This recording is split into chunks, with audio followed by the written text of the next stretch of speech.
I think my kid's school lied about calling CPS rather than calling my husband to pick her up. Our daughter, 7, started school last month. I told the front office under no circumstance should they call me if something happens to her, especially Wednesday, Thursday, or Friday. I work, and I am not allowed to have my phone on my person while working. They were told explicitly to call her father, who works overnight but is home all day as a result. I get to my lunch break today, and what do I find but 16 missed calls from the school? I assume she's been hospitalized or there's been an active shooter. Something horrible that warrants 16 calls to the parent they were told not to call. I call the school frantically before even looking at my voicemail and find that they called me because she threw up. Threw up. Blood? Nope. Regular throw up. But because I didn't answer, this woman considered it abandonment and made a call to CPS. I asked if they called my husband. Nope. Just me. And I didn't answer, which isn't allowed. I called him, and he went to pick her up. There was a woman sitting with her in the nurse's office who was also there during orientation night, but she wasn't our kid's teacher or administration, so we didn't get introduced to her.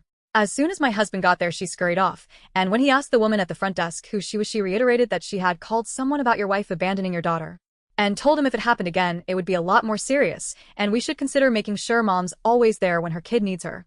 There is no way that a CPS agent is just hanging around the school at all times, and didn't bother to stick around to lecture a parent who abandoned their kid when they showed up. I think they lied because they don't like that dad is supposed to be their primary point of contact. I'm going to follow up with the principal when I've calmed down, of course, but what the actual heck? Update. This is not going to be the super dramatic update I'm sure a lot of people were hoping for. Sorry? First off, I did not jump straight to getting an attorney to threaten them. I did call and ask a local family law firm, and the person I spoke to told me if we did have to go as far as suing, it would look better to try to exhaust options on my own before threatening legal action, but they would be happy to look over any communications between us, and we could CC them on any emails and ask me to get any information on the potential neglect/abandonment case. I could while they looked into it as well.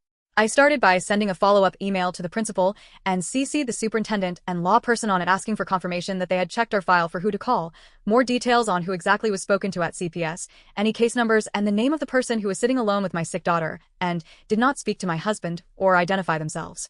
Unfortunately, or maybe fortunately, the principal was out of town for several days with some family emergency. After a day with no reply, the superintendent emailed me directly asking for more details, and I sent them an email outlining exactly what had happened from our perspective, screenshots from my phone, my husband's phone, and his mother's phone showing the phone calls and the lack of them. Monday, the principal finally got back to us, and we got some answers. The woman sitting with our daughter was one of the school counselors, just not the one assigned to her. No one actually contacted CPS. There is no case open against us. That was just a straight-up lie. The woman who told me she had actually called the school's social worker, not CPS, who then sent the counselor to sit with her.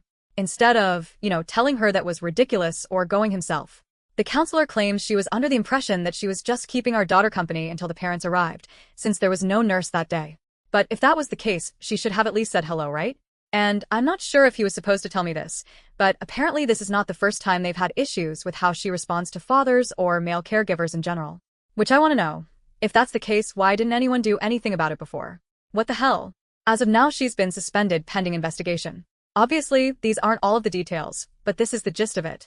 I'm sure a lot of people were hoping to hear I'd sued the school for defamation, harassment, threatening, whatever else, and gotten that stupid woman fired for being a misogynistic witch.